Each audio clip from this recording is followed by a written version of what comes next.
So this video here from 5 years ago seemed to be the first catalyst of real growth on this channel with almost 1 million views. And with that episode being half a decade old now, which sounds so much older when you say it like that, but knowing what I know now, I wanted to revisit this topic as it's obviously something that resonated with many folks out there. But outside of this video's popularity, I wanted to re-examine this as I've not only learned a great deal throughout the past 5 years, but most importantly, I've met with hundreds, if not thousands of photographers since then, and now feel more equipped than ever to deliver a video on beginner landscape photography mistakes to avoid. So in 2019, these are the 5 mistakes I mentioned in that video. And although I think a similar yet slightly modified variation to 2 of these still rings true today, for the most part, my current feelings on this topic are vastly different. So one of I think the number one, or I should say the one that I listed as number 1 in my 2019 video, images that lack a clear subject matter. I used to take photos all the time that really look like just snapshots. And I do agree with that. You definitely don't want to do that, but that's a very kind of narrow thing, and I would like to change that. So in 2024, what I would say is one of the top beginner mistakes to avoid is something that I call the rule of thirds. Always. And what I mean by the rule of thirds always is that, let's face it, the rule of thirds, it's an incredible compositional technique. It's an amazing way to create visual tension in a photograph. But what happens a lot of times, and I got some really good examples here. If I come up here to the develop module, let me just open up the crop tool so you can easily see this overlay here. You can see that this is on the rule of thirds. And like I mentioned, there's a reason why so many people use the rule of thirds, because it does work.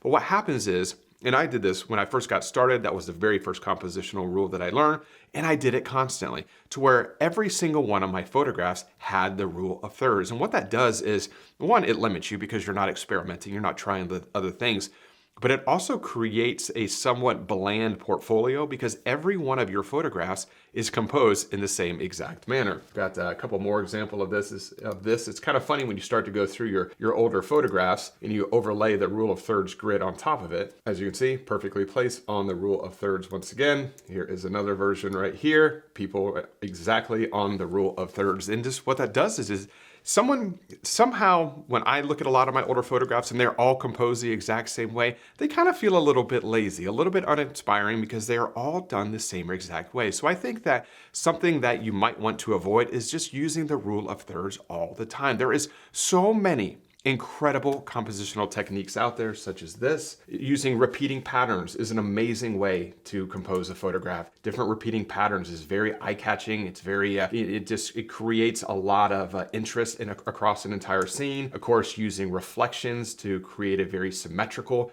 image. Creating symmetry is definitely a very popular compositional technique that works very, very well. Of course, leading lines. We all know about leading lines. Another amazing way to draw the viewer's eye into a photograph. Foreground interest, perhaps one of the more popular ones besides the rule of thirds, is using some type of interesting foreground to draw the viewer into the photograph. Using framing to frame up an interesting subject in a photograph. There are a ton of different compositional techniques out there. So just sticking to the rule of thirds definitely kind of just locks you into one specific genre of composition. And I would definitely recommend not just constantly hammering the rule of thirds. You'll create a very bland portfolio that are of images that are all composed the exact same way.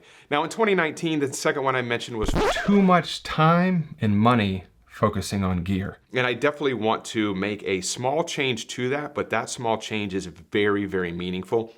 And what I would call that today is new gear focused. New gear focus. So I think that focusing on gear is an important thing as long as that gear is your current gear. So what I did when I first got started with photography is no matter what gear I had, I was focused on gear, but it was always the new gear. It was the new camera that I wanted to get, or it was the new lenses I wanted to get, or the new tripod I wanted to get. And I didn't focus on what I currently had. And I think that that's a big limitation, is when you are always focused on the next big thing, the next shiny toy, the next shiny gadget that you think might actually improve your photography, but in all actuality, it will not.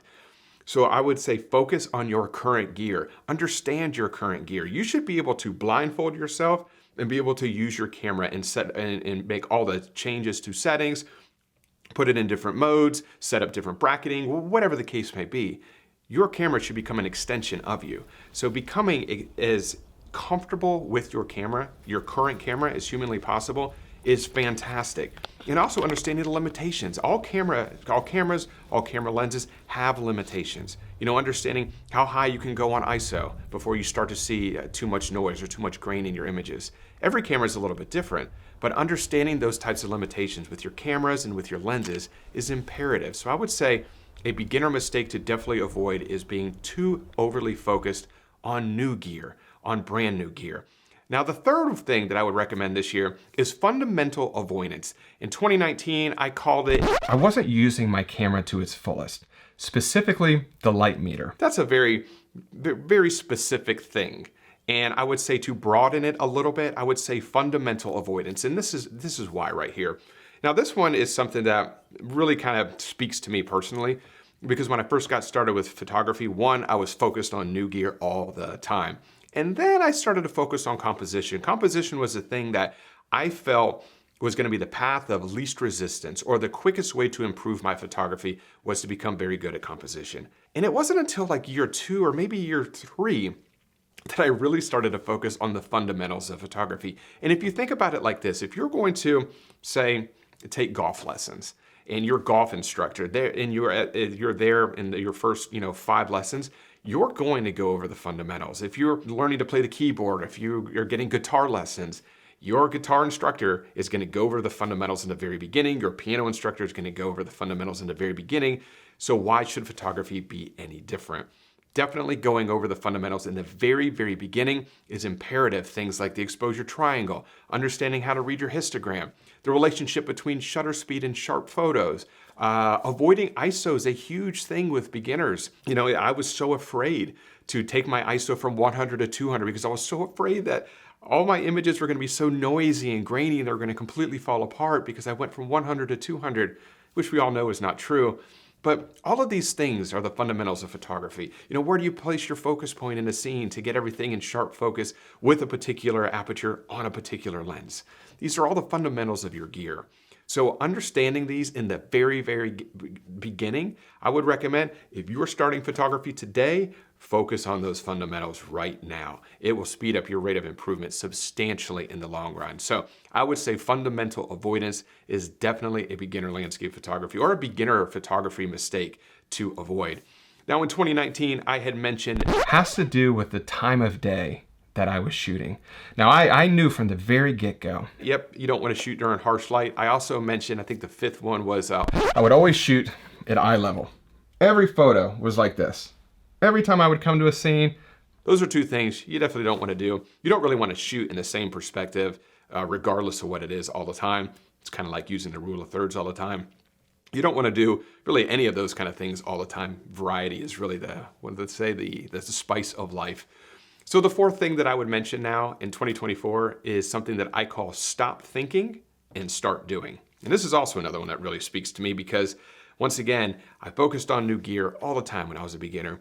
And I was always researching the camera bodies with the highest megapixel count, the highest resolution, and the sharpest lenses. And I was so fixated on those things.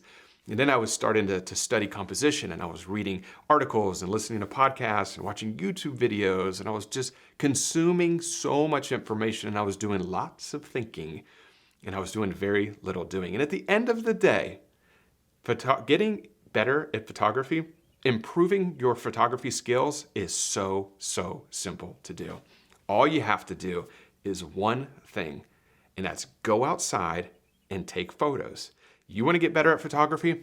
Grab your camera, go outside and take photos. If you want your photography to improve, grab your camera and get outside and start taking photos. Stop thinking so much and start doing more is by far the best way to improve your photography.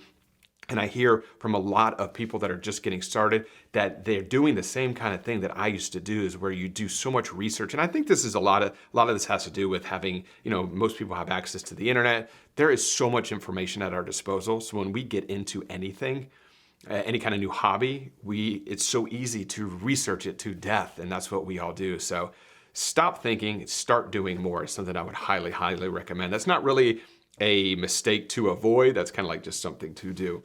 Now, in 2019, I can't believe I did this, but I never mentioned anything about photo editing. I never mentioned anything about post-processing, and I wanted to change it in my current list. So the fifth and final mistake that I would recommend beginners to avoid in landscape photography is not leaning into post-processing. I think that a lot of people who are getting started with this genre of photography, they put so much emphasis on the gear and so much emphasis on maybe things like composition. And it just seems like post-processing is the thing that kind of gets pushed off to the side a little bit. And I also hear a lot of people that don't enjoy photo editing. And it seems like it's always people that are in their first couple years of photography and in landscape photography. And I would say that I personally didn't really love photo editing in the very beginning, but I fell in love with it pretty quickly as my skill set improved. At the end of the day, nobody likes to do things that they don't think they're good at. We like to do things, people like to do things that we think that we're good at. So if you don't think you're good at editing and you don't practice editing, you're not going to enjoy editing.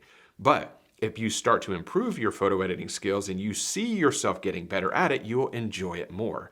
So I would definitely recommend not avoiding post-processing. If you really want to get better at photography, more than likely you're going to want to shoot in a RAW format the majority of the time. That doesn't have to be all the time, but the majority of the time. And RAW photos, they do require post-processing to be done to them. I made an entire video last week all about editing RAW photos, which I'll link above here if you want to check that out. But the more comfortable you get at editing your photographs, the more you're going to enjoy it and the more your photographs are going to improve. I'm not saying you have to do sky replacements or paint in leprechauns and unicorns or anything like that. I don't do any of those things. But just being able to polish your photographs, to take them to the next level, and to really bring out your creative vision of a scene is very, very important. So I would say not leaning into post-processing is definitely a beginner mistake to avoid in photography. So those are my 5 mistakes in 2024 that I would recommend all beginners in landscape photography. And actually, now that I look at the list here, they really go along with any genre of photography. But I think those are really the 5 things that I would recommend people just getting started with photography should avoid. I think if you avoid those things, your rate of improvement from the very, very get-go will be substantially higher. So I do hope you enjoyed this week's video. As always, if you did enjoy it, if you could, give it a thumbs up, subscribe to the channel if you're not subscribed already, and leave me a comment below if you have any questions about anything covered here as well. I love to hear what you might think is a beginner mistake that you would recommend avoiding. Usually things that you did or things that I did, those are things that I always think about when I'm kind of thinking about these kind of mistakes to avoid types of videos, like what did I do in the very beginning that other people might have done as well. So if there is something that really impacted you when you first got started that I didn't mention in this video, please leave those in the comments below. I'd definitely like to check those out. So as always, I really do appreciate you carving out a little bit of time to spend it with me here today, and I will see you all next Wednesday. Bye.